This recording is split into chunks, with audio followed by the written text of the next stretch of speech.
Bom, meus irmãos, gostaria que vocês abrissem a Bíblia de vocês no livro de Atos, capítulo 11, versículo 27. Atos, capítulo 11, versículo 27.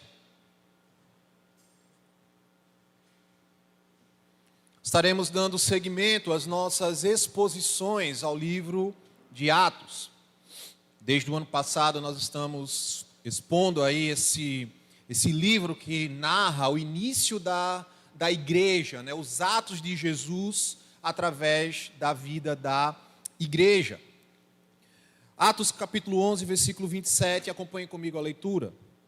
Naqueles dias, alguns profetas foram de Jerusalém para Antioquia, e apresentando-se um deles, chamado Ágabo, dava a entender pelo Espírito que haveria uma grande fome em todo o mundo.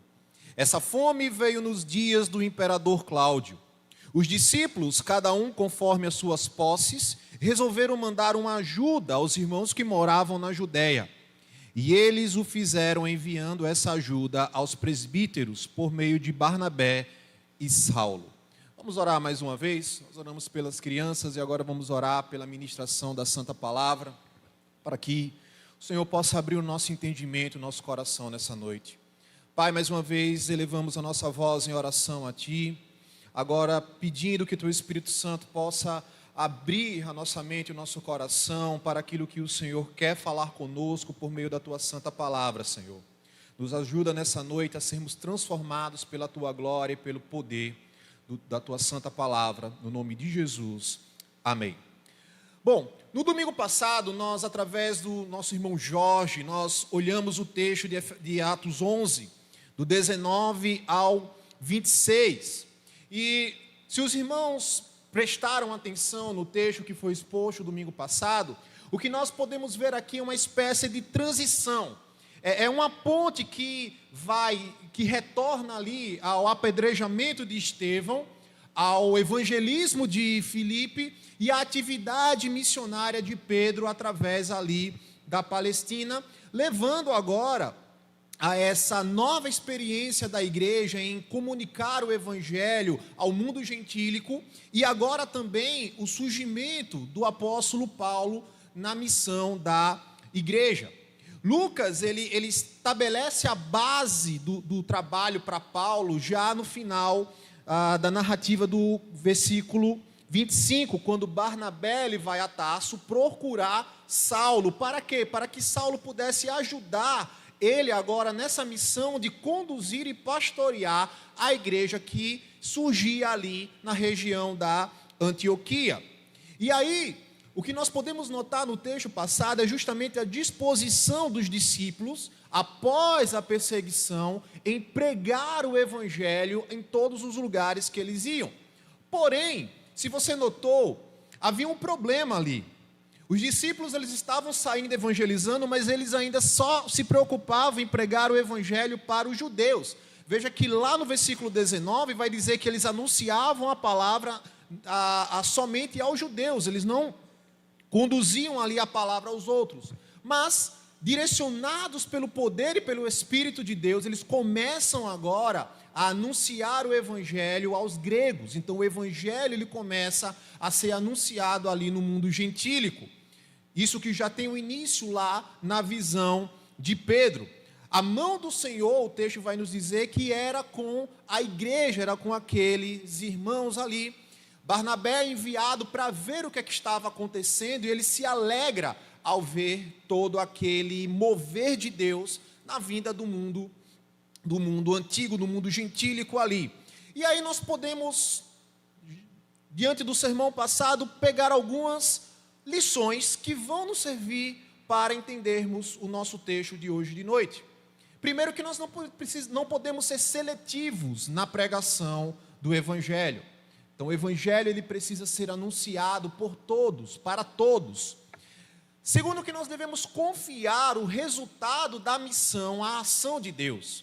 Veja que não só aqui no texto que vimos no domingo passado, mas em diversos outros textos dentro do livro de Atos, o crescimento da igreja, a ação de evangelismo da igreja, o resultado vinha por parte do Senhor.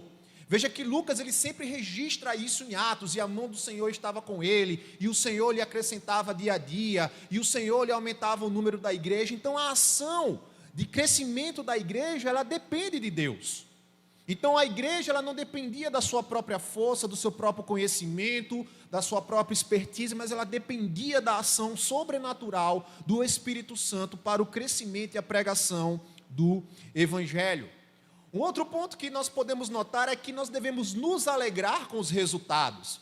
Veja que a igreja mandou Barnabé. Barnabé não chegou lá e ficou chateado porque, eita, agora o evangelho está ali com os gentios, é algo só para os judeus. Não, ele se alegrou. Ele se alegrou em ver o crescimento da igreja, ele se alegrou em ver o evangelho alcançando o coração daqueles que antes se pensava que estavam perdidos, sem nenhum tipo de salvação. Além disso, vimos que precisamos cuidar dos resultados. Veja que aqui nós temos a pregação e o discipulado. A partir do momento que a igreja pregou o evangelho, as pessoas se converteram, mas elas precisavam ser discipuladas. Barnabé olhou e disse: opa, tem muita gente aqui se convertendo, eu preciso de ajuda. E Barnabé vai procurar Saulo. E foi uma procura difícil. O verbo procurar aqui dá essa ideia de que Barnabé estava procurando mesmo Saulo, porque não se sabia onde Saulo ele estava. Para quê? Para que Paulo, junto com ele, pudesse discipular, edificar aqueles irmãos que agora haviam abraçado a nova fé. E além disso, nós podemos ver a questão da cooperação e da unidade da igreja. Então, esses são alguns pontos que nós podemos notar aqui no sermão do domingo passado no livro de Atos. Além disso, pela primeira vez os discípulos eles foram reconhecidos, foram chamados como cristãos. Lógico, a maioria dos comentaristas vai alegar que esse título ele era pejorativo, mas os discípulos eles não se incomodavam. Por quê? Porque eles entendiam que era uma questão de identificação com o seu mestre. Do mesmo modo, quando Pedro ele foi preso e saiu açoitado, ele ficou feliz e regozijante. Por quê? Porque ele estava passando pelos sofrimentos por pregar o evangelho de Cristo, daquele que morreu na cruz por ele. E agora nós entramos numa outra fase desse momento aqui da igreja da Antioquia. No versículo 27 até o versículo 30 que nós lemos, a sessão ela termina aqui primeiro com essa visão do caráter da igreja de Antioquia, essa igreja que havia surgido ali. E aí Lucas, ele vai descrever aqui que naqueles dias desceram alguns profetas de Jerusalém para a Antioquia.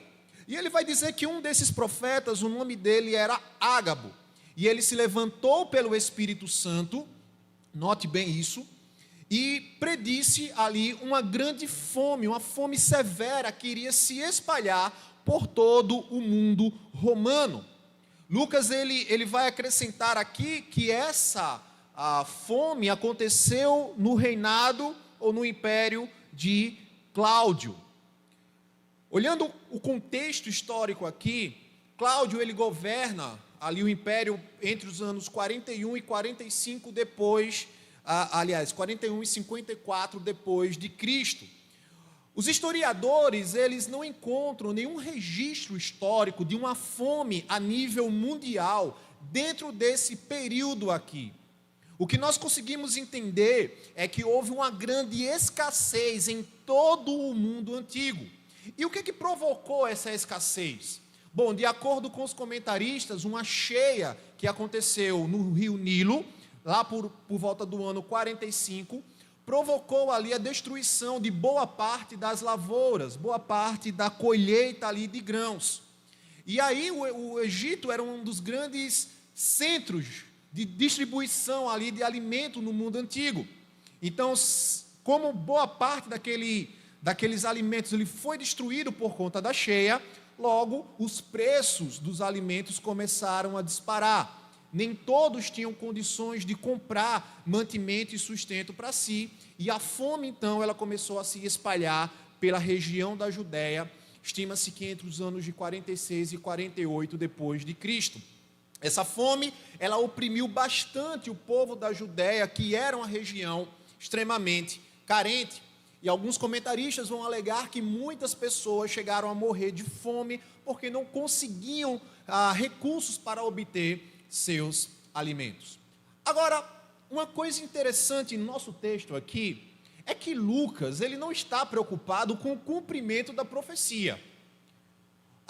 O foco de Lucas aqui não é o cumprimento da profecia de Ágapo ou não, mas a resposta que a igreja deu àquele anúncio feito por Ágapo. Veja que no versículo 29, os discípulos, eles, segundo a sua capacidade, resolveram ajudar os irmãos que viviam na Judéia. Por que Lucas ele não está preocupado no cumprimento da profecia? Não. Porque crises sempre irão existir. A igreja, o mundo sempre passará por problemas, por crises. Mas o grande X da questão é como nós, igreja do Senhor Jesus Cristo, respondemos a estas crises, respondemos a essas calamidades, a essas catástrofes, a essas coisas ruins que acontecem, não só conosco, mas com o mundo à nossa volta. A pergunta que nos gira aqui em torno desse texto é: o que a igreja faz quando a dificuldade bate à sua porta? O que a igreja faz quando os seus irmãos, quando o corpo como um todo, ele está sofrendo? Será que nós mostraremos menos generosidade para com os necessitados do que para nós mesmos? E aí o nosso texto nos mostra que a igreja, ela respondeu a essa predição do profeta Ágabo. E essa resposta, ela nos leva a uma reflexão, e ela nos leva ao tema da nossa pregação nessa noite. O papel diaconal da igreja. O que precisamos aprender para sermos uma igreja diaconal?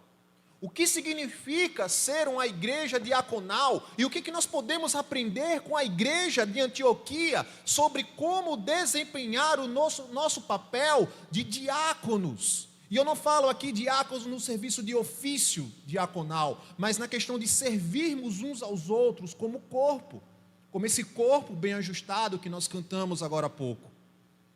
Acompanhe comigo o texto mais uma vez. Naqueles dias, alguns profetas foram de Jerusalém para Antioquia, e apresentando-se um deles, chamado Ágabo, dava a entender pelo Espírito que haveria uma grande fome em todo o mundo. A primeira lição que nós podemos extrair aqui do nosso texto, sobre como nós podemos desempenhar um papel diaconal, é que uma igreja diaconal, ela está sensível à voz de Deus. Então a primeira coisa que nós podemos aprender é que a igreja de Atos, com a igreja de Atos aqui, com a igreja de Antioquia, é que uma igreja diaconal, ela está sensível à voz de Deus. Veja que Lucas, ele começa o seu relato dizendo, naqueles dias. Mas que dias? Que dias são esses? Nós podemos notar que naqueles dias é justamente logo após o avanço do evangelho para o mundo gentílico, para os gregos, após o evangelho ter chegado ali na região da Antioquia, logo após os discípulos terem sido chamados de cristãos. O grande ponto aqui é que, se de fato aqueles homens e aquelas mulheres eram genuinamente discípulos de Jesus, a ponto de, mesmo de forma pejorativa, serem chamados de cristãos, qual seria a resposta da igreja à voz de Deus por meio do profeta Ágabo? Qual seria a resposta da igreja em meio àquela predição de que uma fome iria assolar a terra no mundo antigo? Se nós queremos ser uma igreja diaconal, uma igreja que serve, isso é um tema da nossa igreja neste ano, uma igreja missionária, uma igreja diaconal, uma igreja discipuladora. Se queremos ser uma igreja diaconal, uma igreja que serve uns aos outros, uma igreja que serve a comunidade, nós precisamos estar sensíveis à voz de Deus, nos direcionando e nos conduzindo nesse serviço. Mas o que é que significa ser sensível à voz de Deus? Isso não tem nada a ver com arrepios, com calafrios, com essas manifestações visíveis que muitas vezes nós vemos. Não. Uma igreja sensível à voz de Deus é uma igreja que ouve a voz do seu Senhor, por meio da palavra, por meio do ensino, por meio da pregação. É uma igreja que cultiva essa sensibilidade espiritual de ouvir e discernir a voz de Deus, e agora obedecer e viver ela em comunidade. Ser sensível à voz de Deus é estar atento ao que o Senhor nos fala em relação a nós mesmos, individualmente, e a nós como igreja. Ser sensível à voz de Deus é estarmos atentos às necessidades físicas do corpo, e do corpo que eu digo é a igreja, as necessidades espirituais, as necessidades emocionais, é entendermos aquilo que Deus ele está nos falando. Pegando um exemplo aqui, quando nós estamos com algum problema no nosso corpo, ele dá sinais. Os médicos, o pessoal da saúde sempre fala que o corpo ele fala. Então quando nós estamos doentes, o nosso corpo ele fala. Ele vai dar algum sinal, vai dar uma febre, vai dar uma dor, vai dar isso, vai dar aquilo outro. E aí nós temos duas alternativas.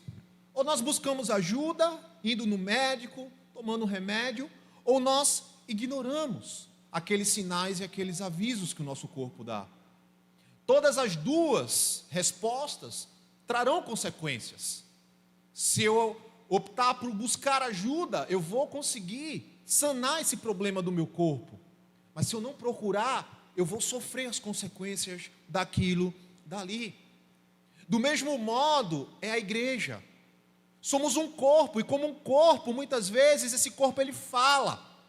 Ele mostra que ele está com algum problema, que ele está doente, que ele está precisando de ajuda. E ser sensível à voz de Deus é entendermos isto daí. Porque Deus ele alerta o seu povo, Deus ele fala com o seu povo. Nós, há uns anos atrás, tivemos uma série de exposições aqui das 7 igrejas da Ásia. E veja como Deus ele falou às igrejas, mostrando os sinais, os problemas, as enfermidades de cada uma delas, e chamando essas igrejas para serem sensíveis à sua voz. Ouçam, se arrependam, mudem. Isso é estar sensível à voz de Deus. Deus ele fala com a sua igreja, coletiva e individualmente. Note que a igreja aqui de Antioquia, ela ouviu a profecia de Ágapo, e ela mostrou um exemplo de como ser sensível à voz de Deus. Veja que eles ouviram e discerniram a urgência da mensagem. E o principal, eles agiram para atender às necessidades que foram reveladas. Se você ver o versículo 29, você vai notar isso daí, que os discípulos, cada um conforme as suas posses, resolveram mandar uma ajuda aos irmãos que moravam na Judéia. Note, meus irmãos, que quando a igreja vai mal, o Senhor ele sempre fala para alertar o seu povo. Quando a igreja ela passa por problemas, o Senhor ele fala para chamar a atenção do seu povo.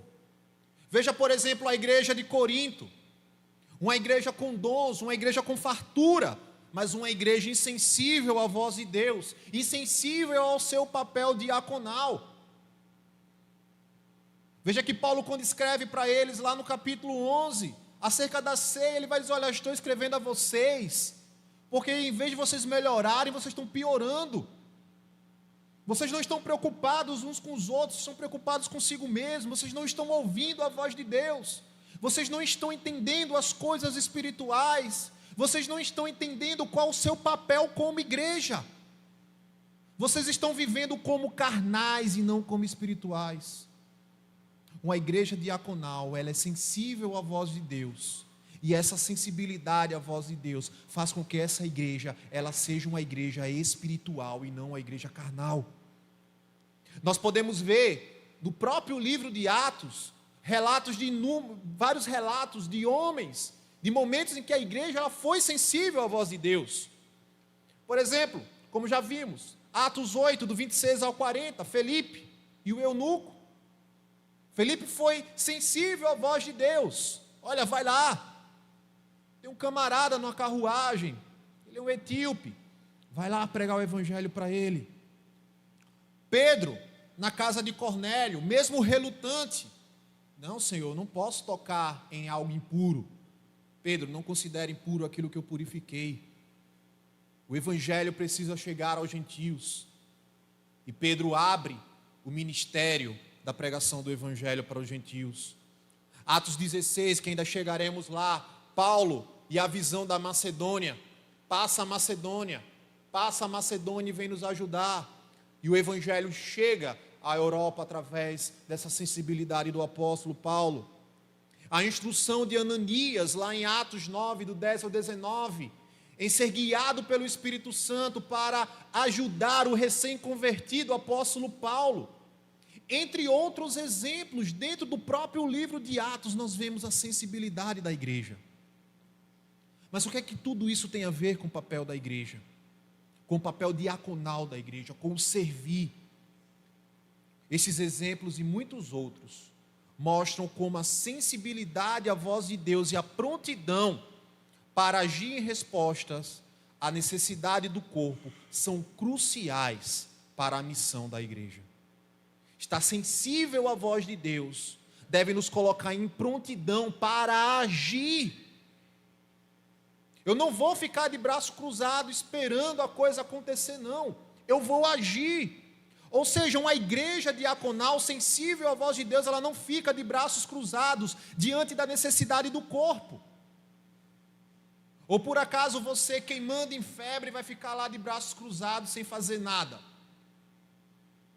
deixando a febre dominar o seu corpo? Não. Você vai agir, você vai buscar recursos, porque você está sensível à voz do seu corpo. A igreja diaconal, uma igreja diaconal, ela ouve e entende o seu chamado e o seu compromisso para com o reino, e ela age. Ela não é uma igreja apática, ela não é uma igreja que fica estática, olhando as coisas acontecerem.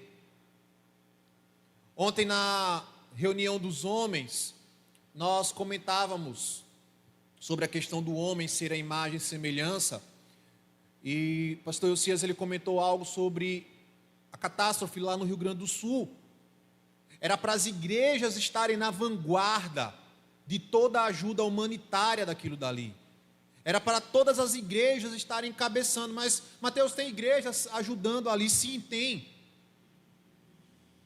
Mas muitas estão de braços cruzados, apenas olhando e dizendo, é legal, que bom, tem gente ajudando, não precisa de mais ajuda não.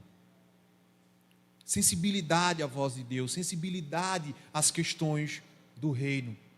Essa é a primeira lição que nós aprendemos aqui com a igreja da Antioquia. A segunda lição é que uma igreja diaconal, ela está sensível às necessidades ao seu redor. Volta para o versículo 28. Finalzinho do versículo 28.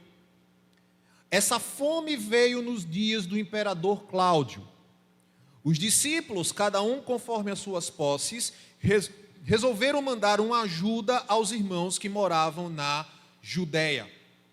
Segunda coisa que nós podemos notar aqui, meus irmãos, é que a igreja, uma igreja diaconal, ela está sensível às necessidades ao seu redor. Veja que a fome, ela veio nos dias do imperador Cláudio. E os discípulos repartiram as suas posses e mandaram essa ajuda aos irmãos da Judeia.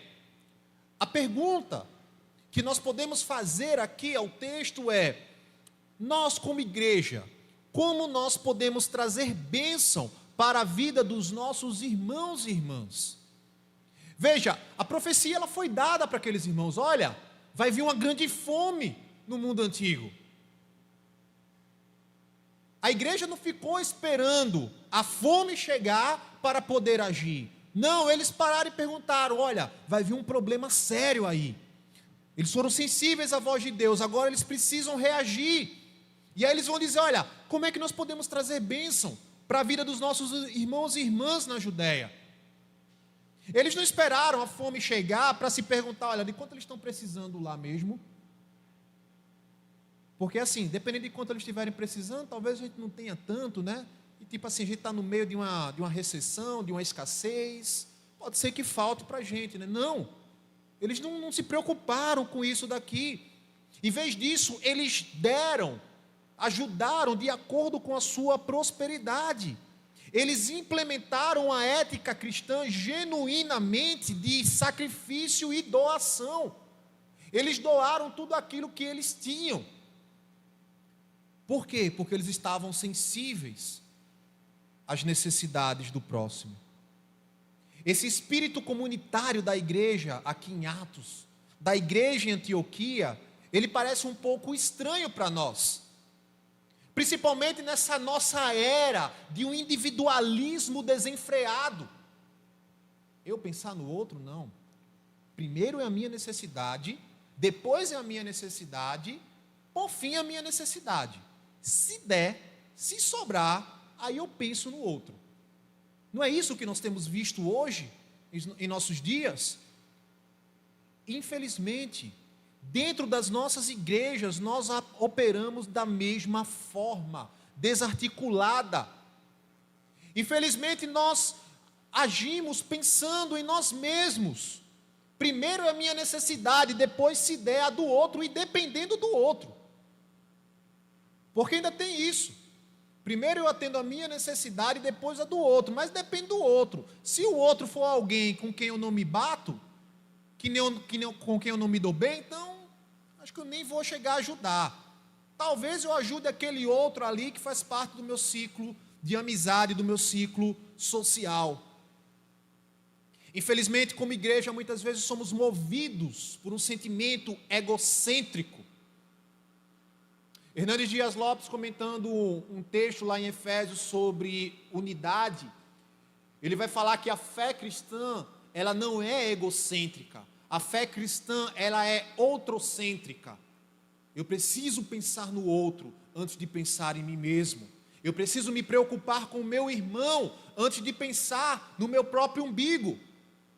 Note mais uma vez que o foco do texto aqui em Atos não é a preocupação com o cumprimento da profecia, mas sim a resposta da igreja diante da necessidade eminente dos irmãos e irmãs da Judéia.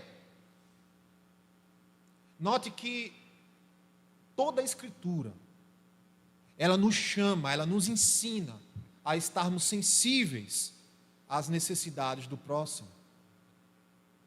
Nos Evangelhos, um texto muito conhecido por nós, texto ensinado às nossas crianças nas salinhas de EBD e culto infantil, a parábola do bom samaritano, lá em Lucas 10, do 25 ao 37, vai nos ensinar como igreja que nós somos chamados a ajudar aqueles que nós encontramos em necessidade, seja necessidade física, espiritual, emocional, de enfermidade. No próprio livro de Atos, lá no início, Atos 2, do 44 ao 45, a igreja ela já se mostrava disposta a compartilhar os seus recursos para ajudar aqueles que estavam necessitados dentro da comunidade de fé.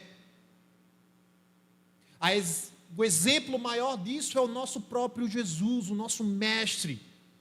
Nas narrativas do Evangelho nós podemos ver inúmeras vezes os evangelistas falando que Jesus olhava para as multidões e se compadecia delas, e tinha misericórdia, e tinha compaixão,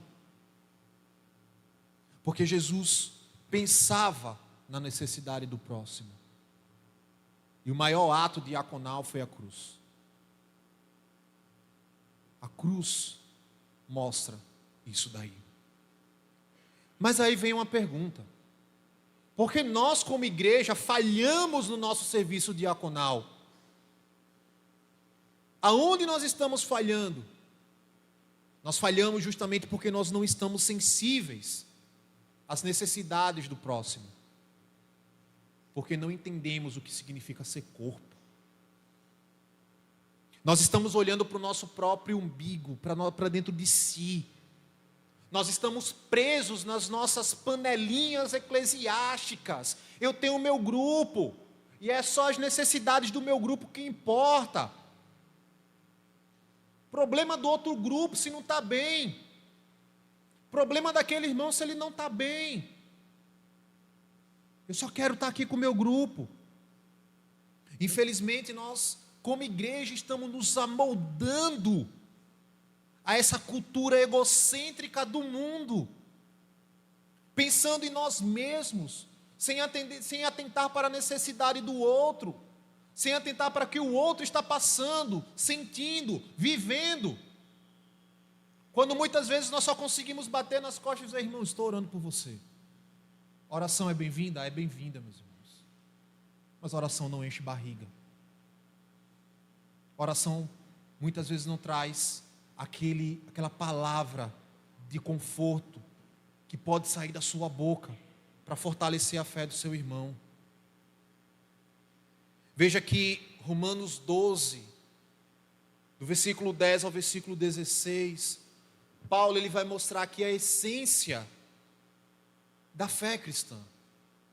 Antes disso, no início do capítulo 12, Paulo ele começa exortando a igreja para que eles não sejam conformados à imagem desse mundo, mas que eles entreguem o seu corpo como um sacrifício vivo, um sacrifício diário, uma oferta diária a Deus.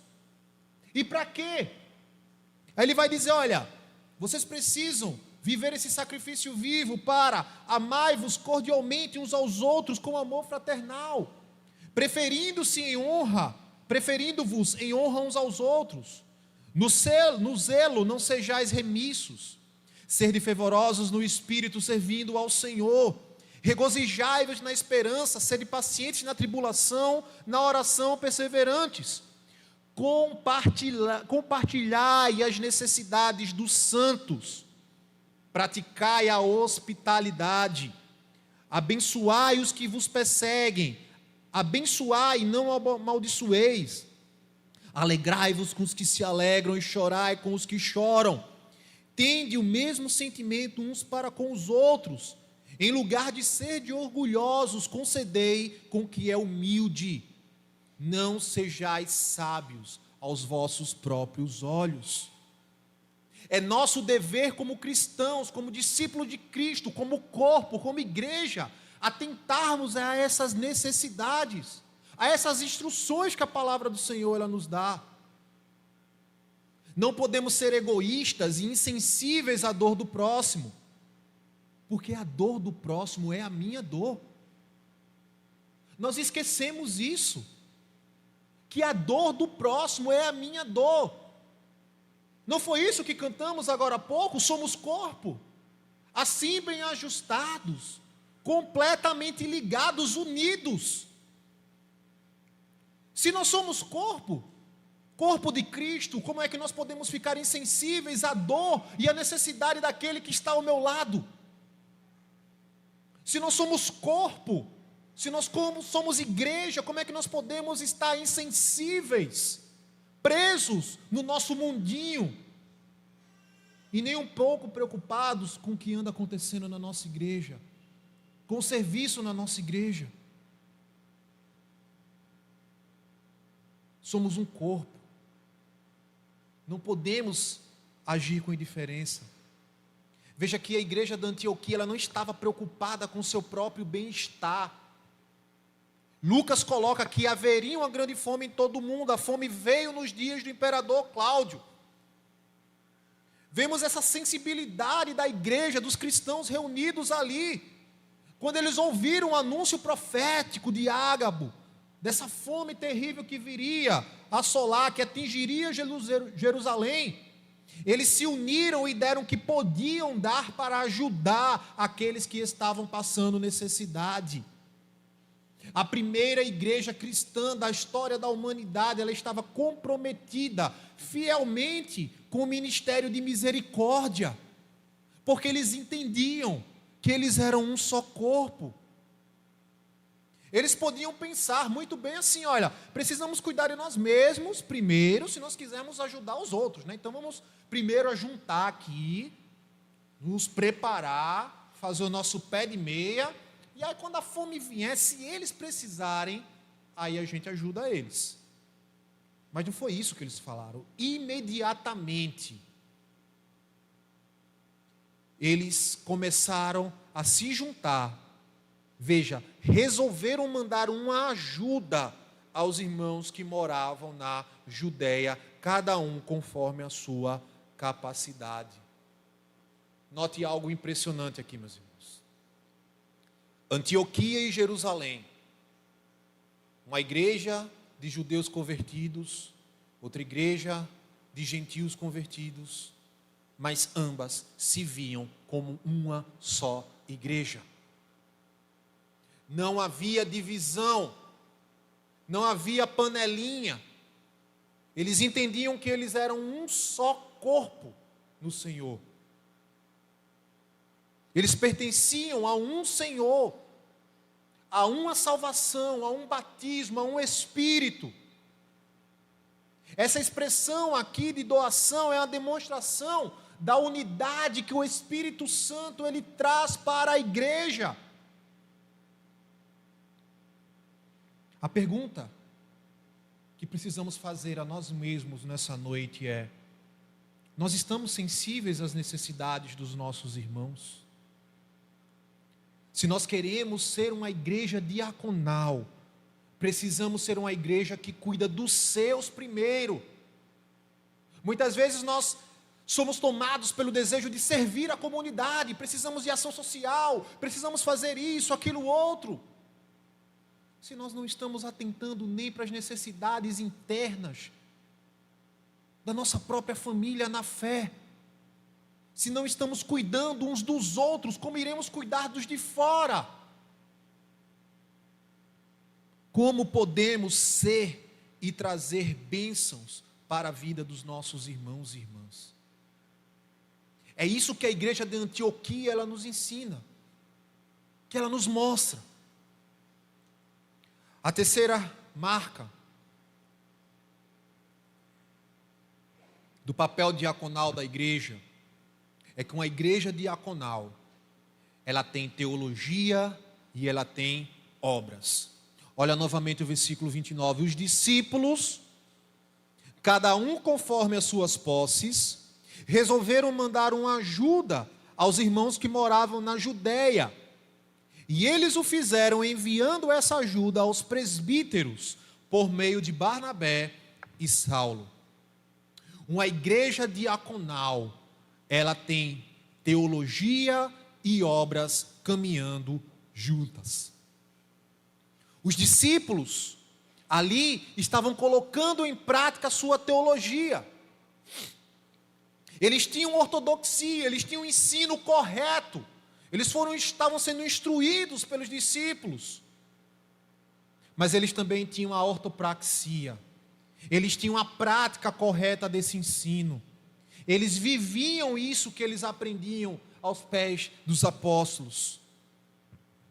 Note que a igreja aqui em Atos era uma igreja com uma teologia prática. Eles tinham uma teologia prática, eles não ficavam só na teoria, eles iam da teoria para a prática, botar em prática aquilo que eles estavam aprendendo. Note que a igreja ela responde à profecia de Ágapo com as seguintes respostas às seguintes perguntas: como nós devemos pregar a palavra de Deus e aplicá-la na prática, nas nossas vidas e na nossa comunidade? Muito provavelmente, ao ouvir aquela notícia, os discípulos se juntaram ali e disse: e agora, o que a gente vai fazer? Olha, eu lembro que o apóstolo Pedro, ele ensinou de sermos generosos, de nos preocupar. É isso que o cristianismo ele ensina, né? Não é isso que Jesus ensinou, de amar o próximo como a si mesmo. Então vamos ajudá-los. Mas não vamos esperar a fome chegar, vamos nos juntar agora para poder ajudar eles. Como iremos, como igreja, refletir o amor de Cristo diante dos outros? Eles poderiam pensar ali: olha, nós fomos ali chamados de cristãos. É pejorativo, mas é uma honra, porque eles estão vendo que nós somos parecidos com Cristo. Mas como é que nós vamos demonstrar isso? Esse amor de Cristo? Vamos ajudar, vamos cuidar daqueles que estão precisando. Vamos botar em prática aquilo que nos foi ensinado. Tudo o que foi dito à igreja foi posto em prática por ela. Tiago, ele vai ensinar, lá em Tiago capítulo 2, versículo 14 e 17, meus irmãos, qual é o proveito se alguém disser que tem fé, mas não tiver obras? Pode acaso semelhante fé salvá-lo? Se um irmão ou uma irmã estiverem carecidos de roupa e necessitados do alimento cotidiano, e qualquer dentre vós lhe disser, ide em paz, aquecei-vos e fartai-vos, sem contudo lhe dar o necessário para o corpo, qual é o proveito disso? Assim também a fé, se não tiver obras, por si só, ela está morta. Não adianta o conhecimento teológico, a doutrina, a ortodoxia, se nós não praticarmos, se nós não servirmos uns aos outros, usarmos os nossos dons, o nosso conhecimento para servir o corpo. Nós cantamos isso, primeira música que nós cantamos. 1 João capítulo 3, versículo 17 e 18, nisto conhecemos o amor, que Cristo deu a sua vida por nós, e devemos dar nossa vida pelos irmãos. Cristo deu a vida por nós, e nós devemos dar a vida pelos irmãos. João não está aqui fazendo seleção, olha, você tem que dar a vida, Cristo deu a vida por você, você tem que dar a vida por aqueles que são do seu grupinho. Cristo deu a vida por vocês, você tem que dar a vida somente por aqueles que faz parte do seu ciclo de amizades. Não, pelos irmãos. Ora, aquele que possui recursos deste mundo e vira seu irmão padecer de necessidade e fechar-lhe o coração, como pode permanecer nele o amor de Deus? Filhinhos, não amemos de palavra nem de línguas, mas de fato e de verdade. Veja as palavras do Senhor.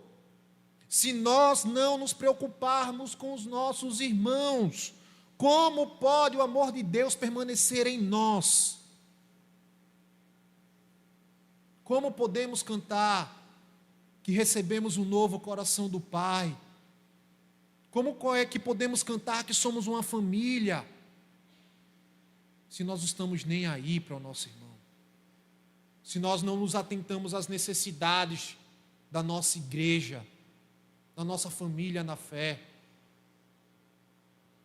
Filhinhos, não amemos de palavra nem de língua, mas de fato e de verdade. O amor cristão não é só falação, é atitude, é ação, é prática. E nós podemos ver isso aqui em Antioquia. Aqueles irmãos estão demonstrando o que é amar de fato e de verdade, não somente de palavras e línguas. Eles não chegam para Barnabé e Saulo, olha, avisa lá o pessoal da Judéia que estamos orando e que nós os amamos em Cristo. Tchau, vão na paz. Não. Eles se juntam e demonstram isso com uma ação de serviço e altruísmo. Como nós podemos demonstrar o nosso amor no corpo, na igreja? Lucas, ele encerra dizendo que eles fizeram isso enviando ajuda aos presbíteros por meio de Barnabé e Saulo. É interessante que eles escolhem enviar as suas contribuições aos anciãos da igreja. Isso nos mostra mais uma vez a prática daquilo que foi ensinado àquela igreja. Eles não estavam querendo, se fosse nos dias atuais, eles não estavam querendo likes. Eles não estavam querendo que os rios deles no Instagram bombassem. Igreja de Antioquia, ajudando os irmãos da Judéia. Olha aqui, nós mandamos tanto de suprimento aqui por Barnabé e Paulo. Deixa teu like. compartilha. Não, está aqui. Aqueles líderes da igreja, representando a igreja de Antioquia, enviam essa contribuição e essa ajuda para a igreja da Judeia.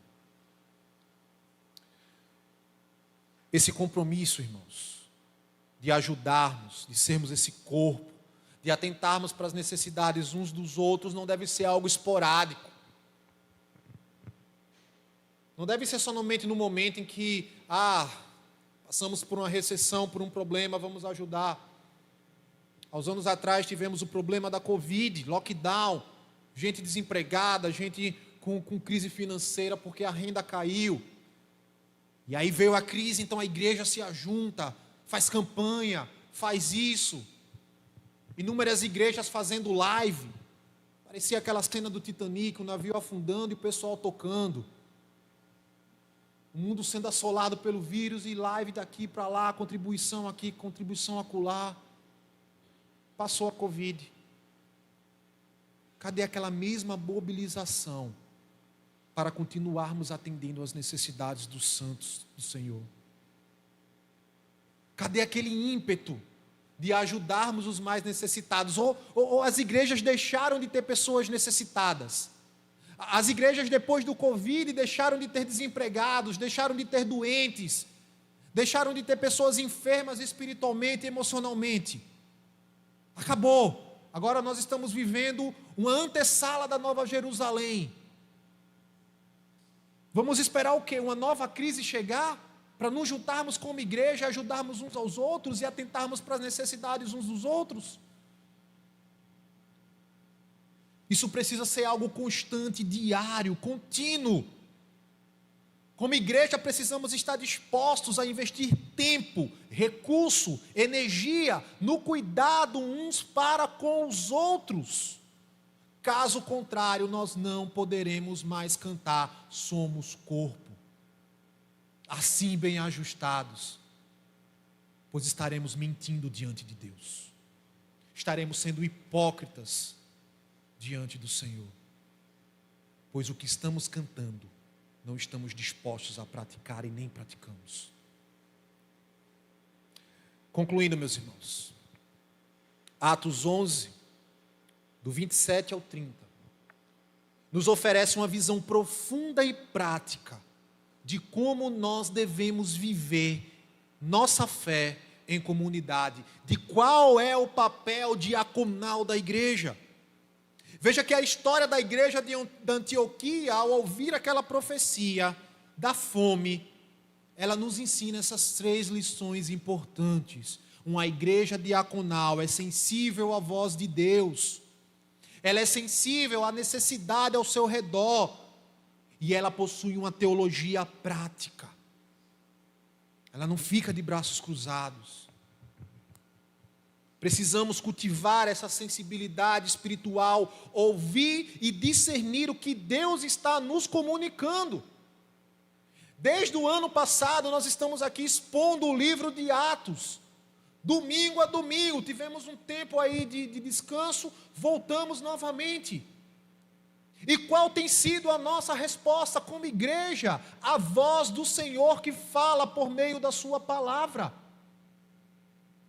O que é que nós estamos fazendo com a palavra dele na segunda-feira, quando nós saímos para o nosso trabalho, para a nossa faculdade, para a nossa escola, na nossa casa? O que nós fazemos com a palavra que recebemos hoje, depois que saímos daquela porta? Será que estamos sensíveis à voz de Deus falando conosco como igreja? Ou estamos surdos, insensíveis, olhando apenas para o nosso interior? A igreja de Antioquia é um exemplo claro de como ser sensível e estar pronto para agir de acordo com a direção divina. Uma igreja diaconal, ela é sensível à necessidade do próximo. A resposta dos discípulos foi rápida ao perigo que iria acontecer, ao problema que iria surgir. Quando nós iremos como igreja viver essa vida de doação sacrificial uns pelos outros? Uma igreja diaconal é aquela onde a teologia e a obra elas caminham juntas. A igreja aqui em Atos, ela não somente tinha a teologia correta, mas ela tinha a prática correta. Ela respondia de forma correta ao ensino que era dado. Todo domingo, toda quarta, pastor Elcias, outros estão aqui ensinando a doutrina correta e a prática. O que estamos fazendo com ela? Como Tiago lembra, fé sem obras ela é morta. Não adianta termos o nosso cabeção com conhecimento teológico, doutrinário, mas se não colocamos na prática. A fé, ela deve se manifestar em atos de amor e serviço ao próximo, refletindo o amor de Cristo em nossas vidas, dia a dia. E como é que nós podemos aplicar isso, meus irmãos? Que lições nós podemos tirar, que aplicações nós podemos tirar da narrativa de Atos? Primeiro, cultivemos essa sensibilidade espiritual. E como é que eu posso cultivar essa sensibilidade espiritual? Dedicando tempo à leitura da Bíblia e à oração. Ixi, lá vem o pastor falar novamente de ler Bíblia e orar. Parece clichê, meus irmãos, mas não é. Como é que você vai estar sensível à voz de Deus, se a principal forma com que Deus ele fala conosco, você ignora? Você só a busca no domingo e olhe lá. Se você não ora, como é que você vai conseguir discernir a vontade de Deus para a sua vida e servir a igreja, se você não busca a direção dele na sua palavra? Precisamos estar abertos à orientação do Espírito Santo, seja nos momentos de culto, seja no estudo bíblico, seja na nossa vida cotidiana. Nós não podemos dar algo que nós não temos. Como eu vou cuidar do meu próximo espiritualmente se eu não cuido de mim mesmo espiritualmente? Precisamos estar atentos às necessidades uns dos outros. Precisamos promover uma cultura de cuidado mútuo dentro das nossas igrejas, onde cada membro ele tem que estar atento à necessidade do outro irmão ou irmã. Precisamos notar a presença um do outro. Às vezes a gente passa anos na igreja e não sabe nem o nome de algum irmão, porque nós nos isolamos nos nossos mundinhos. Precisamos estabelecer momentos de assistência, de comunhão, de suporte uns para com os outros. Precisamos integrar a teologia e a prática, ensinar e enfatizar a importância de viver a fé de maneira prática.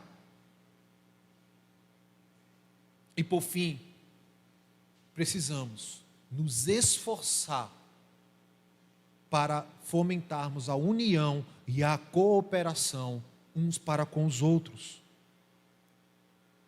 Irmãos, mais uma vez a Bíblia ela nos alerta, ela nos fala que nós somos corpo. Quando nós entendermos o que significa ser corpo de Cristo, aí sim, aprenderemos qual é o verdadeiro papel diaconal da igreja. Quando entendermos que todos nós fazemos parte do mesmo corpo. A igreja é um corpo, não existe 3 corpos, 4 corpos aqui dentro. Existe um corpo só e o cabeça é Cristo, que conduz a igreja. Se o teu corpo está ruim, como é que o resto está bom? Lembre-se sempre, a dor do outro é a minha dor, porque o outro é corpo assim como eu sou corpo, e eu não posso ignorar isso. A necessidade do outro é a minha necessidade, porque ele é corpo e eu sou corpo, e eu não posso ignorar isso. Vamos orar? Baixa a tua cabeça.